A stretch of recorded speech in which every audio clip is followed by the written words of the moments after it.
To begin with, I want to introduce somebody who kind of really needs no introduction, which is Bob Dickman.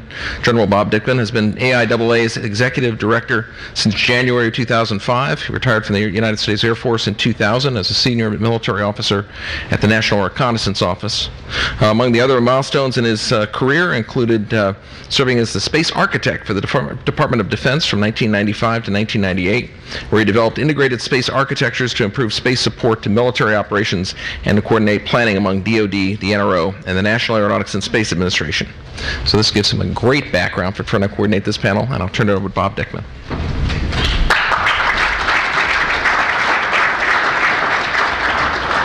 Well, thank you, Frank. I got to tell you, though, that while being the architect was interesting, I got to run Cape Canaveral for a year and a half, and that's what really puts me in line with this organization.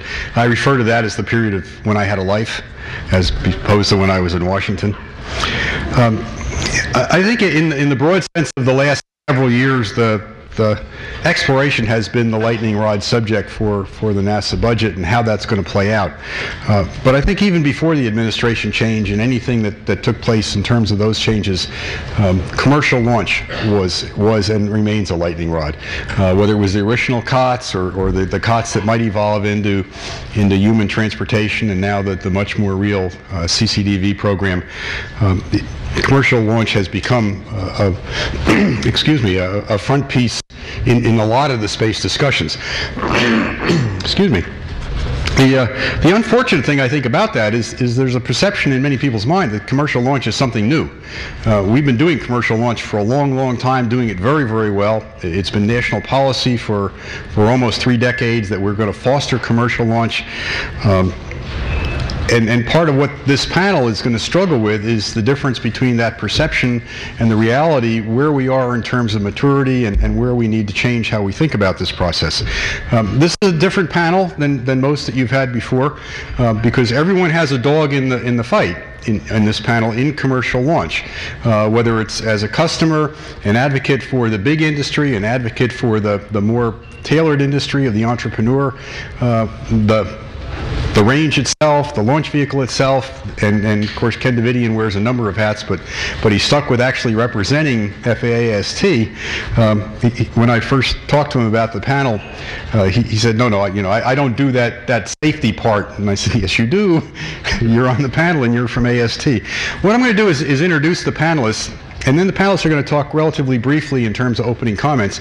And then, to be candid, we're going to have a discussion up here among the panelists about what the panelists say. One at a time, and we'll ask questions of each other, and I may ask questions of somebody else about what somebody said. Because our goal is to get information out to you all.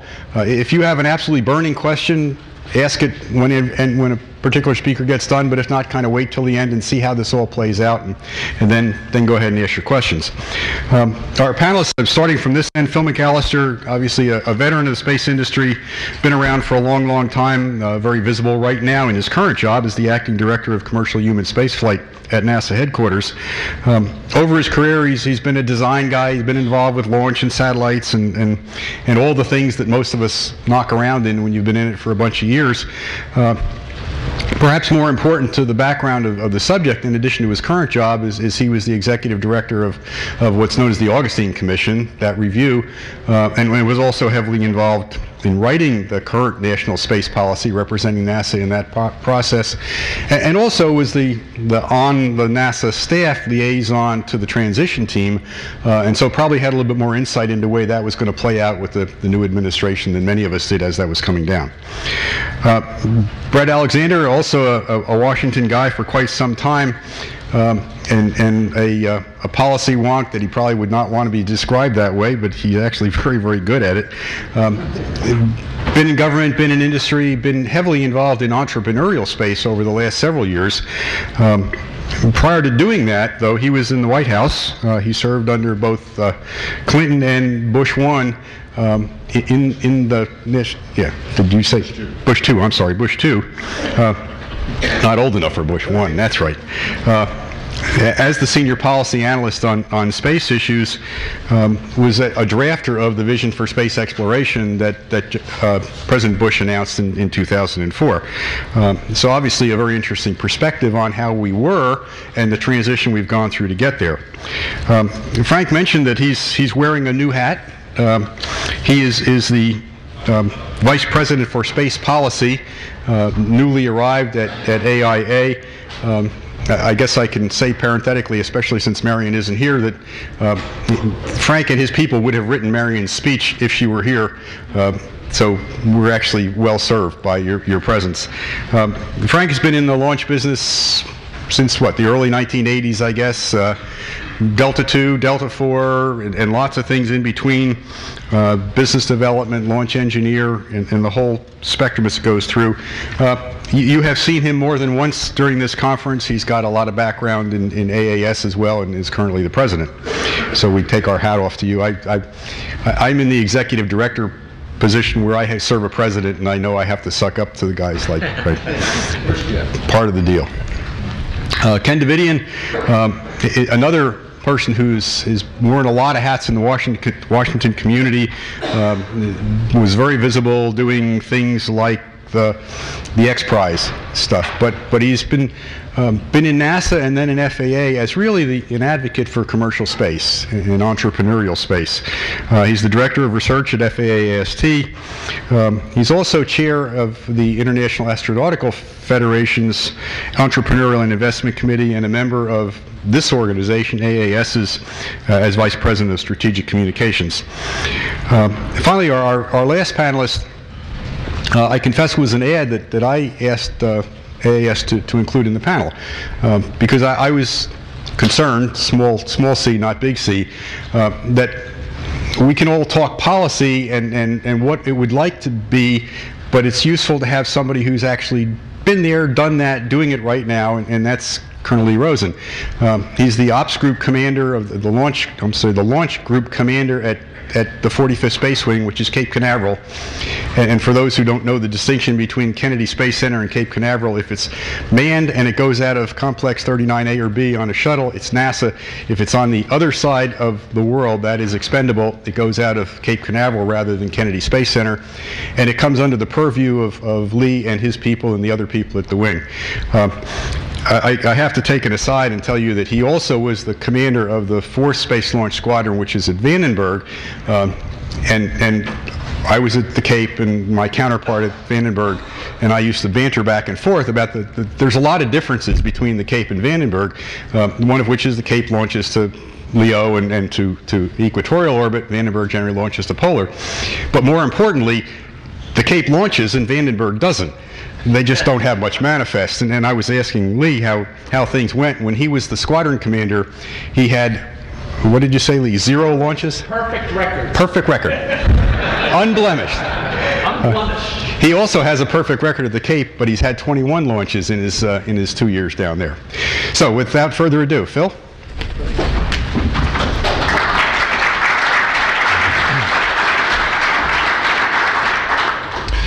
Thanks, Bob. I was going to sit at the table, but then I realized I couldn't read my writing that close. I need more distance as I get older. I'm really surprised to see how many people are still sticking it out. When I first saw the agenda, saw that we were the last panel, I kind of groaned myself. So thank you for sticking in with us, and hope to make, we all had that same reaction. But I'm gratified that so many of you stuck with it, and hopefully the panel will be worth it.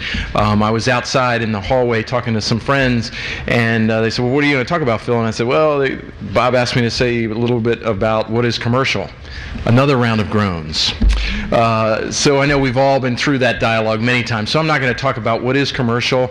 I'm going to talk a second about what is not commercial, because that's a little bit easier. I can tell you what not commercial is, and it's not that this is bad, so I don't want anybody to mischaracterize or misunderstand what I'm about to say, just that it's not commercial. What's not commercial is developing a system under a cost-plus traditional NASA instrument where we make all the decisions and we own the design.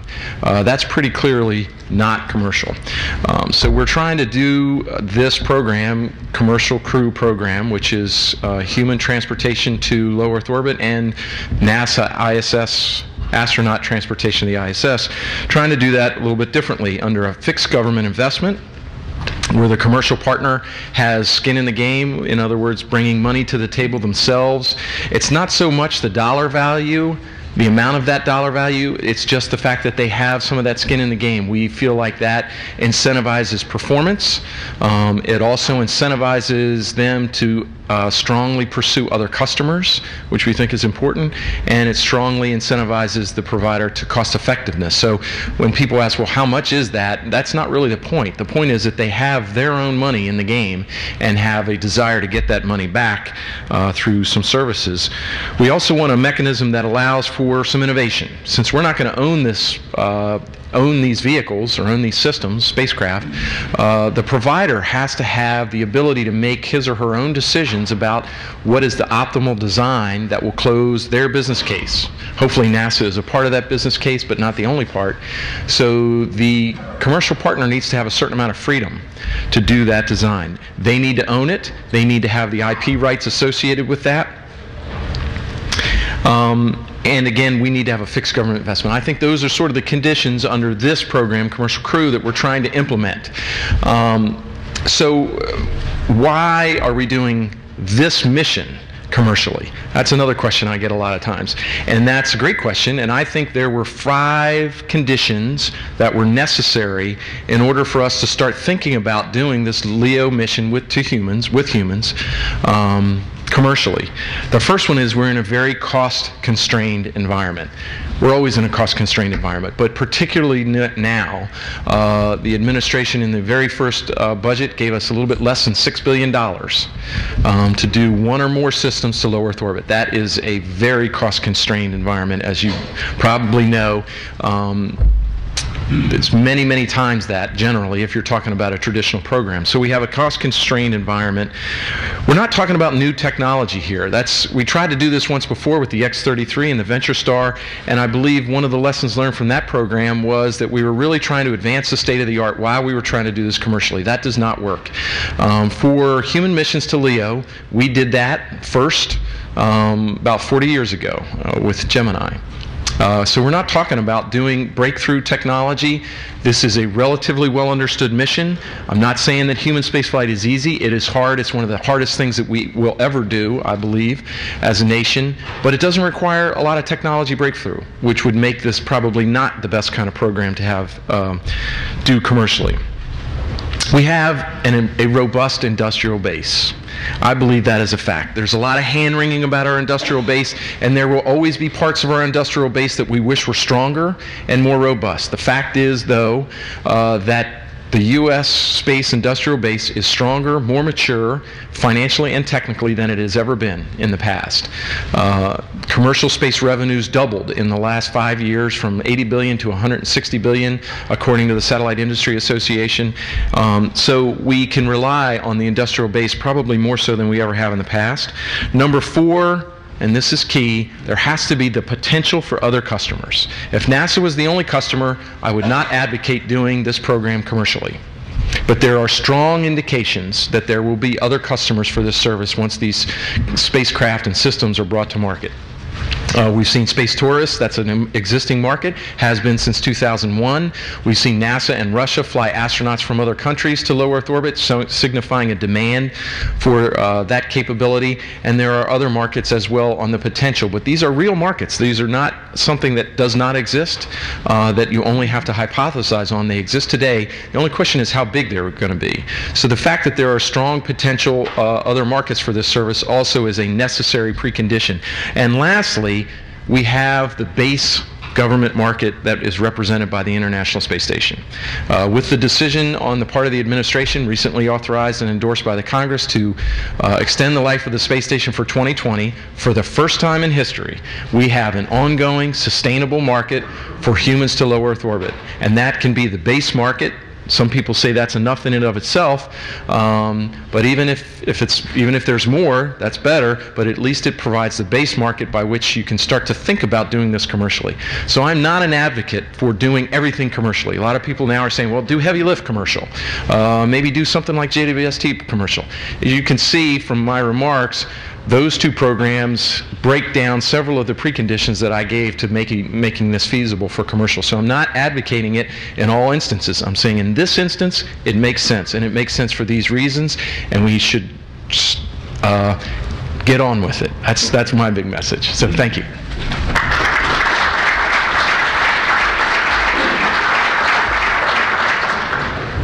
Good. Phil, I guess let me take you back to the definition of what is and what isn't commercial, and I'm going to ask Frank as well, because you were involved with the ELV, and there was a lot of company skin in that game, kind of 2-to-1 government. I mean, government was about $1.5 billion, and the companies together was about $3 billion. So by that definition, ELV is a commercial system. James Webb's going to go fly on a commercial rocket. I mean, the Ariane 5 is in the commercial marketplace. So what is it that's different between where you're trying to go and where other programs have been in the past? And Frank, maybe you want to address the same thing. Okay, I'll start off. There is no one definition for commercial. That's the first answer. So you can certainly call the EELV program commercial. We actually, when NASA purchases expendable rockets for our robotic missions, those are also commercial. The commercial crew program, commercial, different set of circumstances, commercial resupply where we're putting cargo, also called commercial COTS, also called commercial. So I think there's a lot of different definitions, which is why I sort of focused on what it is not. Clearly, in all those examples you gave, none of them were cost reimbursable where the government owns the design and the government makes all the decisions. Some people do believe that is commercial. I've heard that, well, so let's just do this cost plus, and the contractor that develops that system can then sell that to other customers. Absolutely true. What you will have then is probably a system that is so special. Sorry? Can everyone hear me? Okay. What you'll have is a system that is specialized for the NASA mission. I thought there was somebody saying, that was not me. Specialized for the NASA mission, and also probably more expensive. That's Administrator Bolton talking to you. Yeah, right. I got it. Shut up, Phil. And also that system will probably be so expensive that only the U.S. government can afford it. It's kind of like if Northrop Grumman were to build an aircraft carrier. They could sell those aircraft carriers commercially, but it is designed for the Navy mission, and the only people that can afford that is the U.S. Navy. So that's what we're trying to get away from. But those of us that grew up on EELV, right, where it was supposed to be a commercial mission, it was a fixed price system, and had to live under that fixed price system, knew the pain of developing a new system in a fixed price environment. And when kind of the cost model was we were going to darken the skies with commercial satellites, 95% of the business is going to be commercial, 5% is going to be government. Now we have this role reversal, right, where it's 1% commercial or whatever it is, very, very small percentage, and 99% government. That kind of shook up the whole arena. And now the government, for the new acquisition strategy for ELV, is going back to, guess what, fixed price. So maybe there is legs under the fixed price model.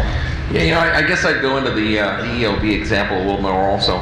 If you go back to what the government invested in the ELV, and certainly the companies, the commercial companies involved, Lockheed Martin and Boeing, invested far more than the Air Force did. However, the Air Force also had certain requirements, both in terms of national security requirements and also in terms of the size of vehicles, the range of vehicles, and where they wanted them launched and that sort of thing. My perception is that, as Phil said just now, NASA's being a lot more open to letting the companies solve their launch approach differently than what I think the Air Force did back in the ELV days. An example being the difference in size between the Dragon and Falcon 9 and the Taurus 2 for COTS. A different number of missions to do same types of cargo mass. But the other thing I think is there's a different expectation. Going into ELV, I believe the commercial companies, exactly because of the environment we described, thought this huge commercial market was already there. And so built up facilities, including the Decatur facility for Boeing with 40 rockets a year capability. And so they created this big infrastructure that was going to be really hard to shrink down if that market didn't occur, which is in fact what happened. On the other hand, I think, from what I can see on the commercial side now, NASA's becoming the anchor tenant they're building up from and creating capabilities and can grow from, but they're not already going into this assuming. They're more of an anchor tenant to start with and grow from there out. So I think it's a little more of a conservative approach, and a lot of that's influenced by the outside market or the changes that have happened in the outside market. Frank? I want to build on what Frank said. The key lesson learned for me from EELV as it applies to commercial crew is that the ratio of the money invested by the companies versus the government was very high for EELV because of the expected market, and did not live up to reality when that expected market, which was there for the Iridium Global Star days and disappeared with failure of those programs. That ratio of 3 or 4, maybe $5 to 1 is not sustainable for a situation where the commercial market for commercial crew is going to start small and build up. So you have to go into it with a different expectation. If NASA thinks that they're going to get $4 or $5 invested by the private sector for each dollar the government puts in, then the expectations are not going to be met and the program will not be a success. If the administration puts in $5 billion to commercial crew, they're not going to get 25, 20, or even 15 out of the private sector. They may get 2, 3, 4, 5. But that's a very different situation than EELV was. So EELV built up, as you said, Frank, this cost structure that absent commercial was not sustainable at all. And that's a lesson that has to be protected against in commercial crew. Phil, if we can let Brent catch his breath for just a second. How are you doing under the CR? What do you see coming out of that? Not projecting what comes out of the CR, but how does your program flow if you stay in the CR for the rest of the year, for example? Right. Well, if we stay in, that's a very complicated question, actually, Bob.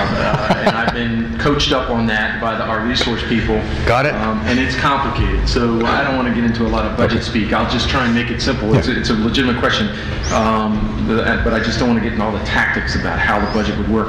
What I can say is that we believe that we have flexibility to move forward if we get a full year CR or if we get an appropriations for the entire year. Like that might happen, but if it does, we're certainly good there.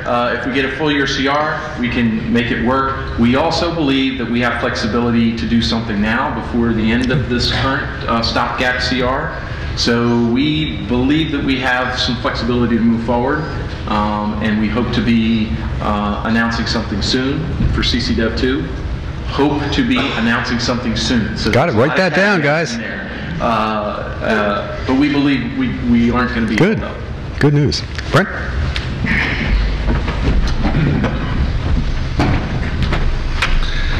Thanks, Bob. Just a quick word, I'm not going to talk too long. Commercial Spaceflight Federation is a trade association of about 40 plus companies, all dedicated to commercial human spaceflight.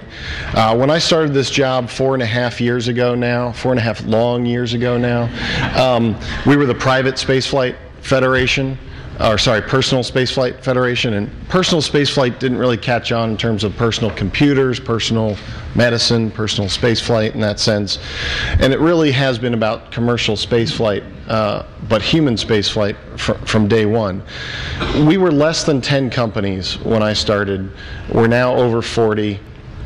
It includes our original members like Virgin Galactic, SpaceX, X Prize Foundation, X-Core Aerospace, and it includes now such large aerospace companies as United Launch Alliance, Raytheon, Pratt & Whitney, Aerojet.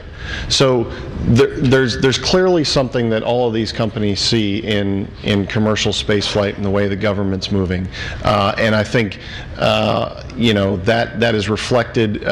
Certainly, our membership has doubled since the President Obama put out his budget last February 1st, and with all credit to the President's budget proposal last year.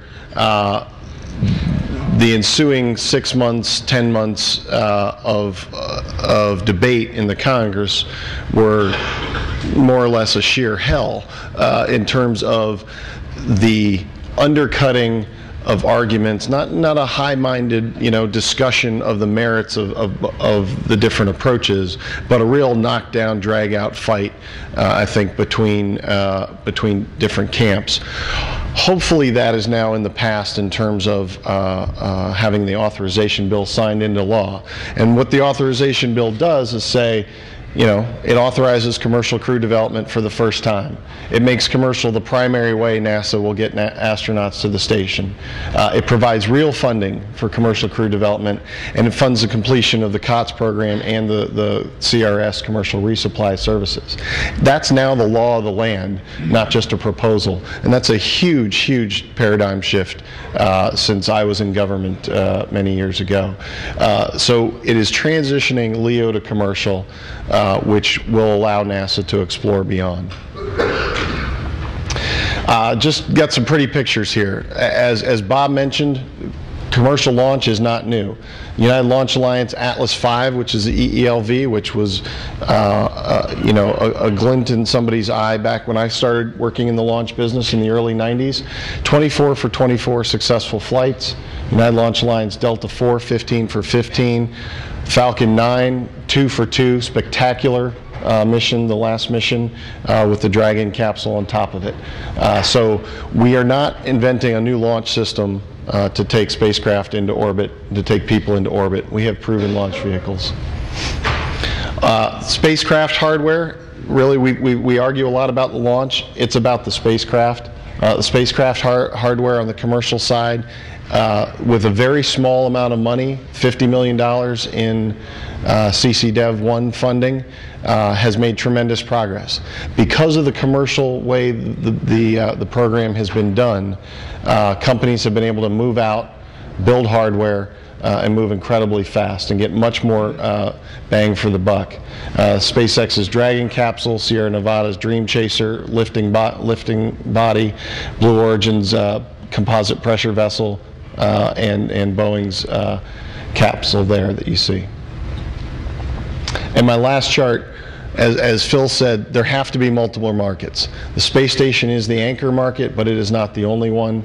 Private astronaut missions, if you look on the left there in the picture, that's Richard Garriott, son of Owen Garriott, who was a Skylab astronaut. Richard has made some money in the video gaming business. He founded Space Adventures with Eric Anderson and Peter Diamandis a long time ago, and was able to fly in 2008 on the Soyuz. Bigelow Space Complex as well. Bigelow has put up 2 private prototypes already, and they've worked very well. He just needs to be able to get people to and from it. So with that, look forward to the questions, but commercial spaceflight is real, it is here, and we're moving forward.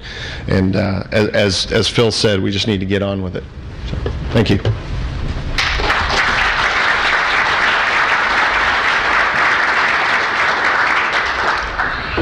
Brett, I guess this is a question both for you and for Phil and for probably Ken as well. I got the argument that says there's enough traffic for your programs to be profitable for companies going to go. But I look at all those companies that are in the mix, and how do I see enough traffic for all of them to be profitable? Or is there going to be a winnowing down, and when does that happen, if it happens? I think from looking at what NASA is doing with the commercial crew program, first of all, I'd say you're absolutely right. There isn't enough commercial market and NASA market to have all those companies develop all those vehicles all the way full to operation.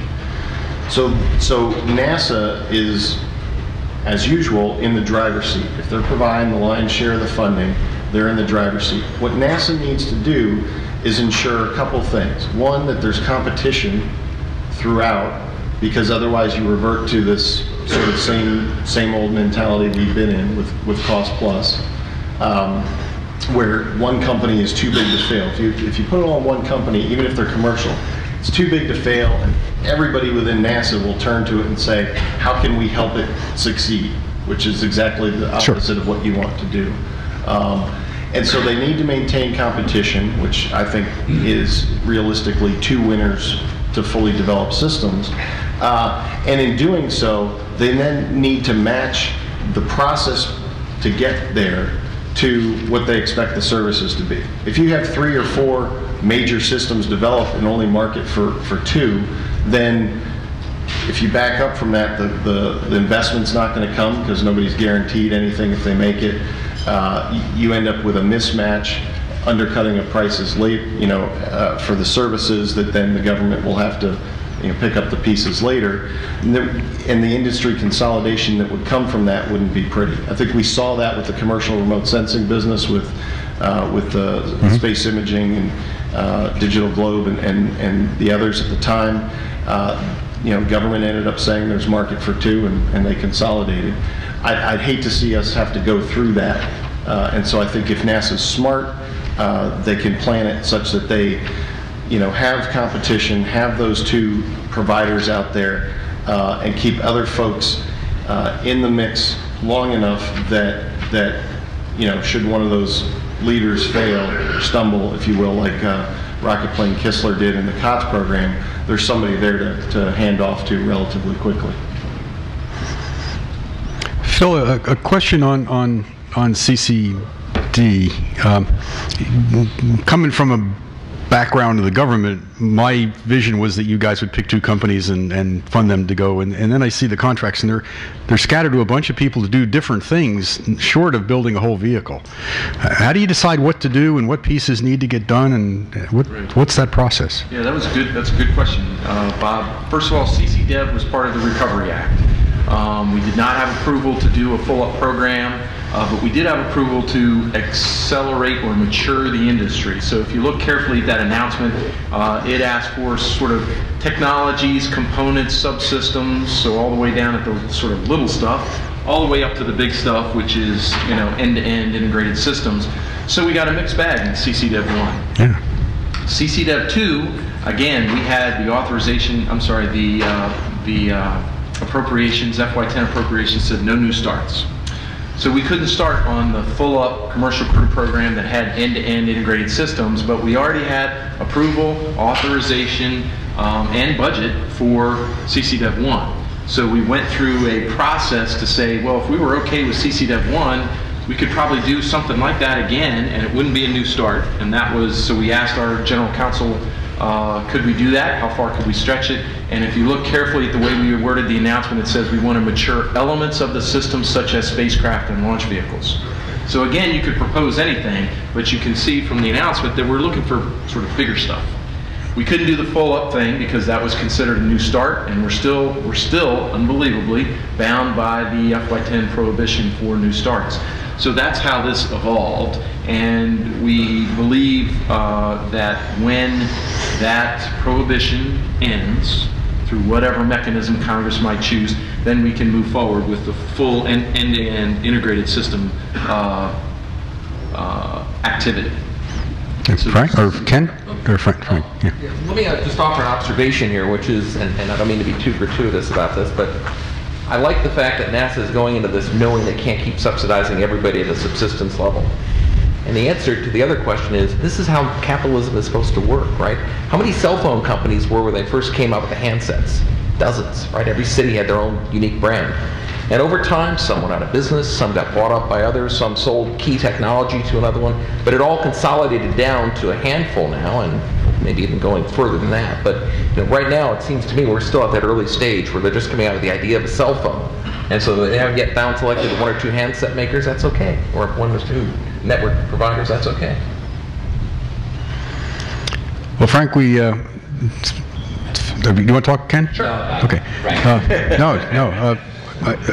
Phil made an interesting comment about the industrial base, and I want to come back to that, but why don't you go ahead and speak, and then we'll head on. So I got my prop. Red Hat charts, I have a prop. Which is, I'm AAS president, but I'm here for AIA. So this way you can tell which hat I'm wearing. And one of the things I'm here at AIA to help do is try to bring together a very diverse industry, and let's talk a little truth here. There's been a big schism in the industry and in the space community the last several years due to a lot of the changes that came out with the administration budget in FY09.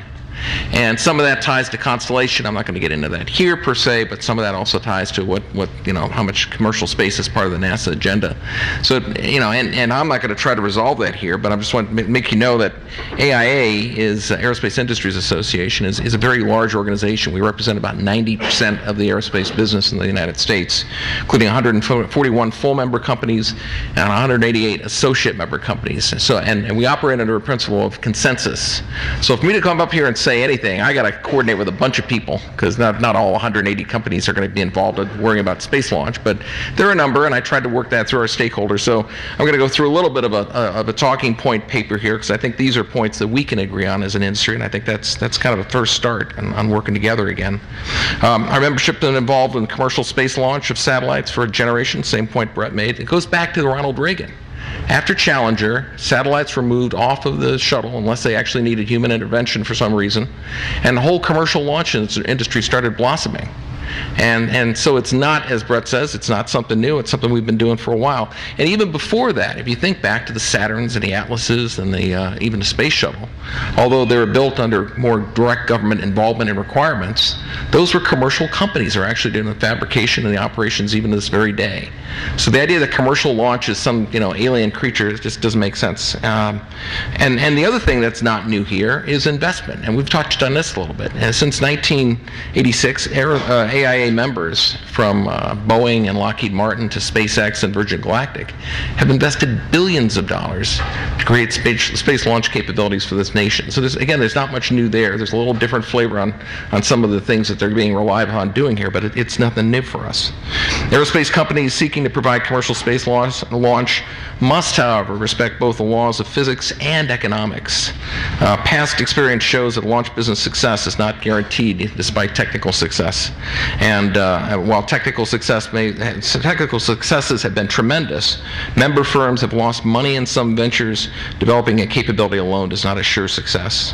So that's where we come to government. So in our view, government should help foster continued commercial spaceflight development to stimulate economic growth, just as it helped foster commercial air transportation in the 1920s, and in a similar way, by providing a good anchor tenant role, investing in technologies needed to provide safer and lower cost space transportation, and establishing reasonable regulations to assure safety, but without overly burdening companies taking on the difficult challenge of commercial spaceflight. Government should not expect commercial investment to solve its program funding shortfalls without allowing industry to make reasonable returns on its investments. I'll give you a good analogy. Anybody who's ever looked at buying a car, if you got the money, right, pay cash. It's going to be cheaper. You don't have the money, or if you got other things you want to do with that money, you think that's going to be more worthwhile, get a lease. But don't get mad if at the end of your contract you've wound up paying more for your lease than you wound up paying for your purchase. That's the way economics works. Somebody's got to get some money on the use of their money, some return on the use of their money. A practical approach could be to focus the government industry business case on near-term objectives, such as supporting ISS cargo and crew requirements, as NASA's starting to do, and invest sufficient government resources to keep industry investments modest enough to allow a profitable return. And last point, while commercial crew and cargo to LEO may serve as a profitable business opportunity, exploration beyond LEO is going to require continued government funding for both the technologies and the large programs required for deep space exploration. This continued government investment is essential if our nation is to succeed, first at exploration and eventually at opening up the solar system to business as well. Thank you.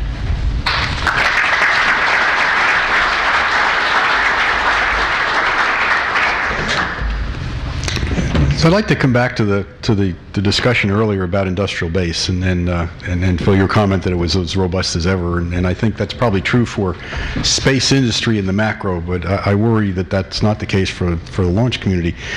This is a quiz for all of you, and the question is, how many different families of vehicles have we used, United States, to put satellites into low Earth orbit? Atlas 1, 2, same family. Titan 1, 2, 3, 4, same family. Falcon 1, 9, same family. Atlas 5, different family than Atlas 4. So, but actually separate families. What's your guess? How many different families of vehicles have we used? Anyone want to shout one out? In one flight successfully? Yeah, at least one successful flight to orbit. Oh, at least one. That's a lot more. 15. Let's go for 15. Yeah, I was going to say a dozen. Between 10. Okay, the 15 is the right number. I think. Redstone, Viking, Thor Delta, Atlas, Titan, Shuttle, Scout, Athena, Minotaur, Taurus, Atlas V, Delta IV, Falcon, Saturn, and Pegasus. We had a lot of people doing a lot of stuff in the launch business, and sort of we do now, but they're in the entrepreneurial side. I really question whether or not the industrial base is as strong as as you suggest for launch. Our AIAA corporate member committee chair testified last week, and he's enormously concerned over the propulsion community and whether or not we are even going to retain the skills to do a next generation engine. So thoughts, Frank, on, yeah, Brett? Oh. I guess my thought is, we run the risk of spreading our resources too thin. Again, it gets back to the question earlier about how many of these companies can keep going. And we may be at that inflection point, but the thing I would, I guess, point our attention to is what I see as a lot of the unintended consequences of the way we make decisions now, which are somewhat stovepiped. So the Air Force decides back in about 97, 98 that it's going to take all their GPS off of Delta IIs and put them on ELVs, even though it's a much bigger vehicle than what GPS has traditionally required. Suddenly NASA's science payload launch cost is getting tremendous. They can't afford to launch that many science missions because the Delta II, which had been reliable and very low cost because of the Air Force covering a lot of the infrastructure costs, quite honestly, suddenly became a lot more expensive. Similarly with NASA, the decision made for a lot of good public policy reasons to retire the shuttle.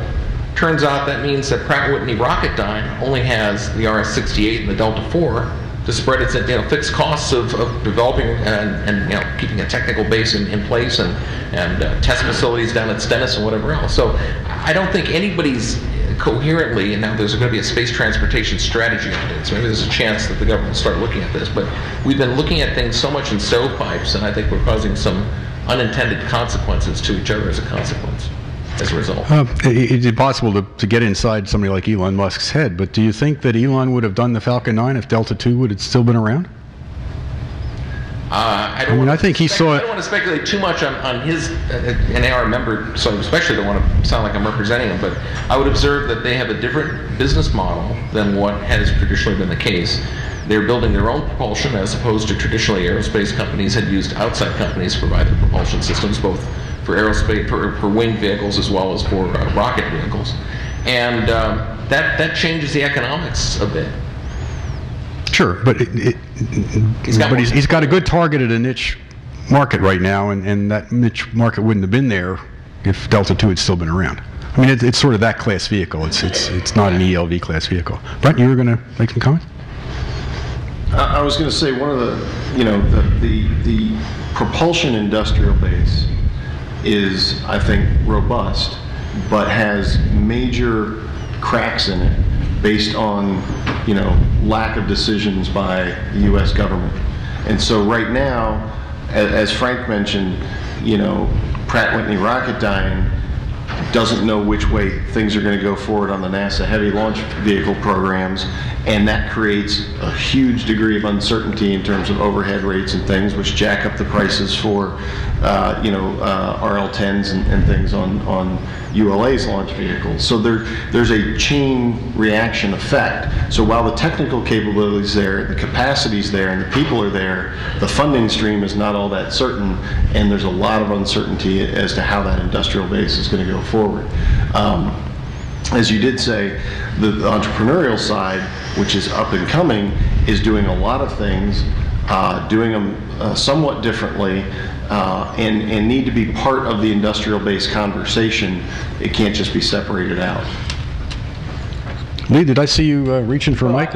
I just think it's interesting when you look at that different paradigm and that different model that SpaceX happens to be using right now. Their make-buy decision is pretty much make.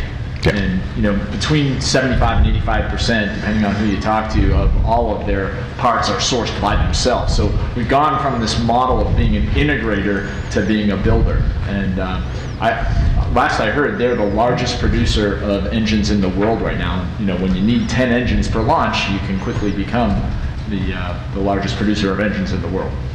What do you see at the Cape in terms of supporting SpaceX as opposed to ULA as a customer of the Cape? I'm not going to steal my own thunder. Okay. Let me come back to one more industrial base kind of question, and that is, I guess a year or so ago, a year and a half ago, when the administration, right up through the Secretary of Defense, came out so strongly for ITAR change, and even earlier with a Democratic Congress in that window, I was expecting change. I expected change in law. Didn't see it, and I'm not sure I'm seeing as much in the administration. What do you all think is going to happen on that, and how big a deal is it? Okay. Yeah, I guess this is a very big issue for our member companies, and we think for U.S. industry. If you look on the aviation side, particularly military aviation, there's recognition that foreign military sales and exports provide coverage to make defense programs more affordable, and at a time when there's a downturn in the U.S. defense business, that there's an opportunity to preserve the facilities, infrastructure, and workforce for the next upturn. It's not happening in space, and it's not happening in space because the illusion seemed to be out there that everything in space that the U.S. made was somehow magical, unique, and had to be protected, kind of like the A-bomb in 1946.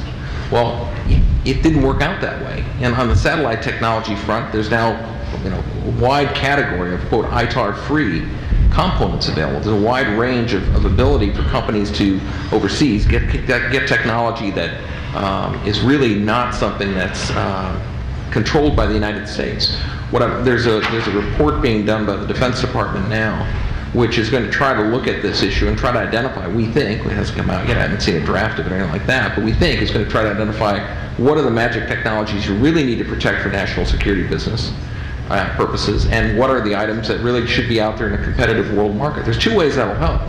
One is, again, back to the Pratt & Whitney Rocketdyne point with the infrastructure. The bigger your business base, the more you can spread that out, the more affordable your stuff is going to be for the U.S. market as well. But the other thing is that by competing in a world marketplace, your companies are put in a position where they've got to stay at the top of their game. If they're not allowed to compete in that marketplace, I think somebody had a chart on that earlier, something to do with one of the earlier presentations. They were talking a little bit about U.S. satellite technology and its capability versus some other nations. If you're not able to compete in that marketplace, you wind up falling behind. So the competitiveness will be good for the U.S. industry, even though it'll be a challenge, and the bigger sales opportunity will make that competition worthwhile and also bring benefits to the government market as well. Phil, you were going to say something? No. You look like you were reaching for the mic. Brent? You're going to talk about ITAR? Yeah, ITAR.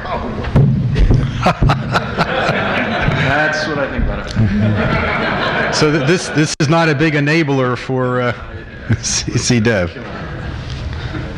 I'm sorry. Hey, he really thinks there's a microphone planted. It's Ken, you're on. Hi, thanks, Bob. And anybody who knows me, and some of you do, and most of you don't, I've been like uncharacteristically quiet, haven't I? I have been like totally quiet. And hi, my name's Ken. I work at the FAA Office of Commercial Space Transportation. I started my career in 1983 at NASA Glenn doing liquid rocket engine stuff. So for me, the rocket is the thing, the thing on top of the spacecraft. That's the payload. Yeah, it's important. But anyways, then got a chance to really get into the technical part. Got to know NASA very well. Got a chance to go work at the International Space University for 3 years. So I learned the value of diversity and how that stimulates innovation and the value of cooperation and stuff. Came back to NASA, actually jumped out of the government service for a while, worked for X Prize, as Bob said. Got bitten by totally indoctrinated by the commercial bug. It was probably there latent from my upbringing. We are who we are based on our parents, and my dad was a real Oriental rug retailer, so I know small business. And then got back into government, got into NASA again, Centennial Challenges, stimulating innovation, and then jumped from NASA headquarters over to FAA Office of Commercial Space, where first out I was like #1 cheerleader, encourage, facilitate, and promote, which brings me to the thing I was going to start by saying, which was the Office of Commercial Space Transportation has two missions. One is to protect the public, through judicious regulation, and these are my own words, it's not quoting from the CFR. And then the second mission is to encourage, facilitate, and promote a safe and successful commercial space transportation industry. And a lot of times, we were on a panel a couple years ago, and some staffers, congressional staffers were up there, and the question always comes up, oh, we've got these two different missions and they seem to be opposing, two batting rams, you know, with their horns locked. And to me, the more I thought about it, it seems like they're two sides of the same coin. It's just an explicit description of good governance, and if you want a good example of a regulatory regime where there isn't an explicit description of, you know, encourage, facilitate, and promote, you just turn to ITAR, and there you go, and that's what you end up with. So we have this dual mission, encourage, facilitate, and promote, was what I was doing for a while. As Bob mentioned, now I'm called Director of Research. I'm running the entire research program for AST, which sounds impressive, but a couple years ago, that turned out to be $160,000 total, which is 1% of our budget, which sounds like it's in line with other government agencies, but our budget is only $16 million, which is actually 0.1% of the overall FAA budget, which is $16 billion. So it's about the size of the FAA, but our office is 1%, or 0.1%, $16 million. But we just started a program within that R&D program called the Centers of Excellence and for commercial space transportation, and we're running that. That has been blessed by the FAA administrator, the current FAA administrator, Randy Babbitt. Marion Blakey, Frank's boss, when she was the head of FAA, she started up a number of centers of excellence, and there's 5 other ones that are currently in operation. Our center of excellence is brand new. We just started up. We're on the hook for $1 million a year for 10 years. So $1 million out of a $16 million budget is a good chunk of change. It's 6% right there, along with the other research that we're already doing. And in that center of excellence, right now, we've got 9 member universities, and they're focusing on 4 major research areas. One centers around this space traffic management operations and integration with air traffic management and launch and reentry operations. So things that center around the system of space traffic management. The second part of the research focuses on vehicles and the technologies and the operations that make those vehicles safe in commercial space.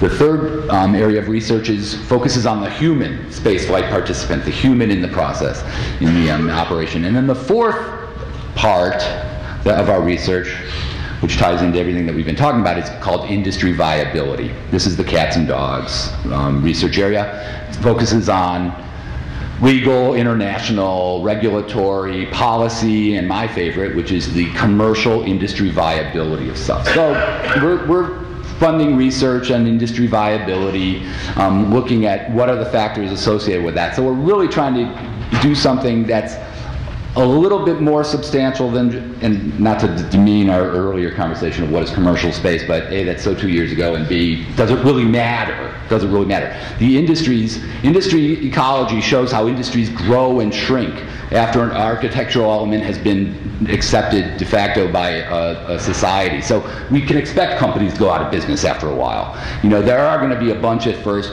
The problem is that the launch industry, the commercial space industry, is very, very small. I mean, there's a handful of companies. We don't have 60 different companies making typewriters until they focus on a architectural element of, you know, hammers hitting a platen, and then all of a sudden the 60 companies shrinks down to 10.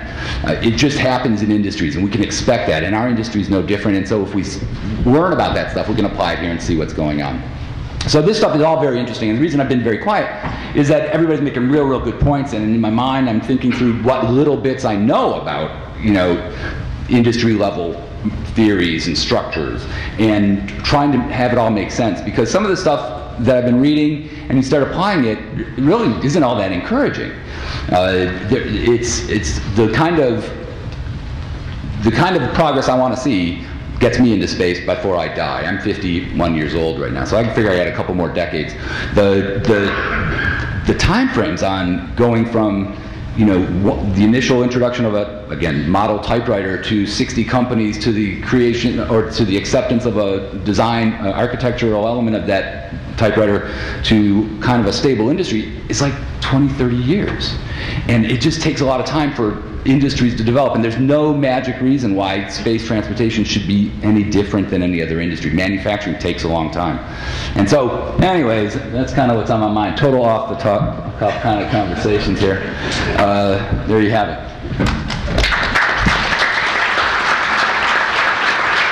Well, I tell you, Ken, I'm glad it wasn't that you stepped on a nail and got lockjaw, because I really didn't understand why you were as quiet as you were.